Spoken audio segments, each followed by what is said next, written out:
All right. Well, hey, thanks. If you're watching this right now, it means you opted into the site. Good for you. And I've got a lot of great, fantastic value here that I'm excited to share with you. This stuff was very meaningful for me when I got started in just really understanding how business works.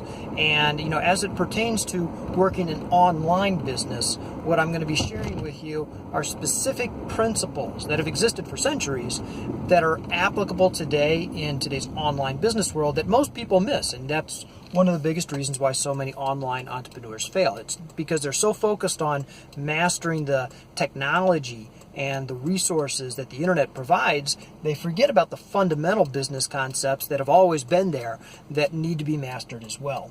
So to begin with, we're going to be talking about a 7-step process that's necessary for any sale to happen, regardless of what you're selling. In some way, shape, or form, you're going to have to go through all of these 7 steps.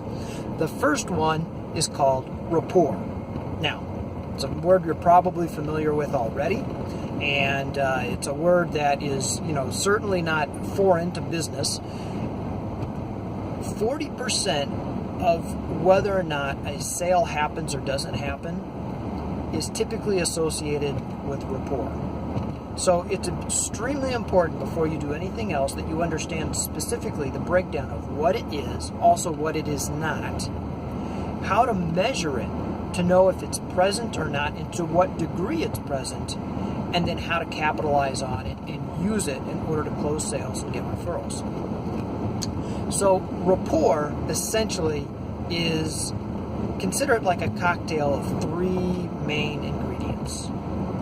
Those 3 ingredients are trust, respect, and likability. Okay, so nothing crazy here, spectacular about it, but that's what rapport is. A lot of people misdiagnose that, don't understand the significance of those individual components, or don't have good processes for measuring the degree to which those components are present. And that's why they always think they have more rapport than they actually have. And they're not capable of dissecting their own sales process to recognize where and when and to what degree rapport is either present or missing. So let's start with the most important ingredient. Okay, can you guess which one it is? I mean, you got 3 to choose from between respect, trust, and likability. Which one do you think is most important when it comes to building rapport? I'll make it easy for you. I'll just say it. And it's trust. So without trust, you will not make a sale most of the time. Trust is extraordinarily important because in today's massive world of options, where if anything you want to buy from anyone, there's always somebody else selling the same thing, usually at the same price or maybe even cheaper, and people have the ability to shop around with the push of a button. So that level of competition has made certain small nuanced factors critical to influencing people to buy from you as opposed to buying from someone else. The most significant of which, over any of them all, and any other, is trust. There are so many times that people are disenfranchised with their products or services that they bought after having made the purchase, when it's too late really to do anything about it. Even with the money back guarantees and that sort of thing, which is out there, people still don't want to deal with all that. And, very often they feel disenfranchised and they have buyer's remorse when they've made a purchase, okay?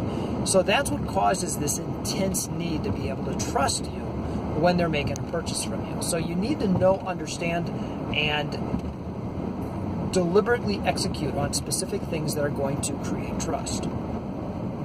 Now, trust, and I'm going to get into it in a little bit deeper. Let me just kind of go into the other 2. The other 2 factors, the second most important factor in whether or not a sale happens or doesn't happen, is respect.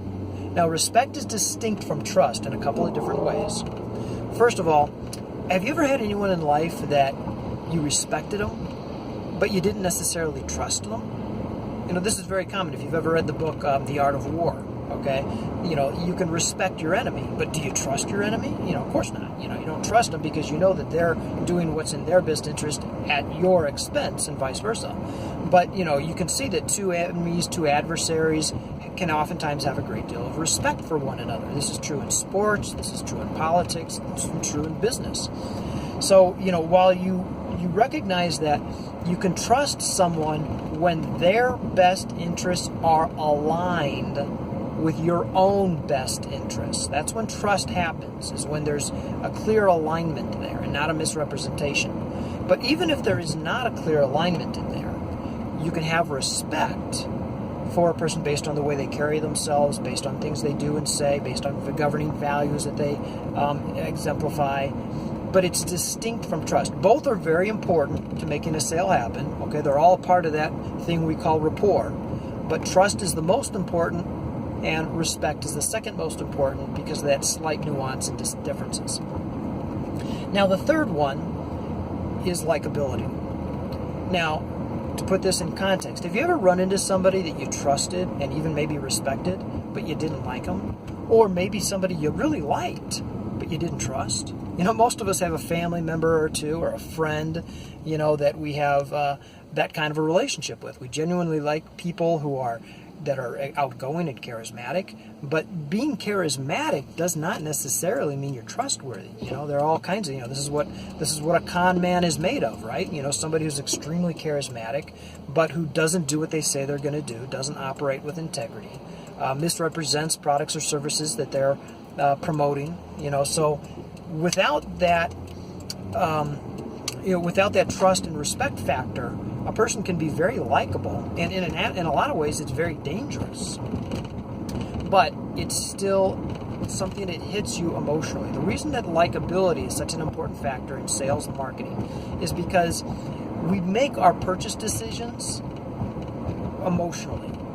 Even if we've justified them with a lot of logic, a lot of due diligence, it just makes sense, that's never enough to compel the trigger that actually causes you to buy. It's always got to be an emotional trigger of some kind that actually causes the purchase to happen. Okay? This is why people that, are very logical in their presentations and whatnot, and who are very ethical and very value-driven, oftentimes aren't very successful because they don't understand that likability factor and how to make themselves more likable to a potential audience. So, we've got the three down: the trust, the respect, the likability. All three are important, and they're important for slightly different reasons. But if all three of those things aren't present, you're 40% less likely to make a sale happen.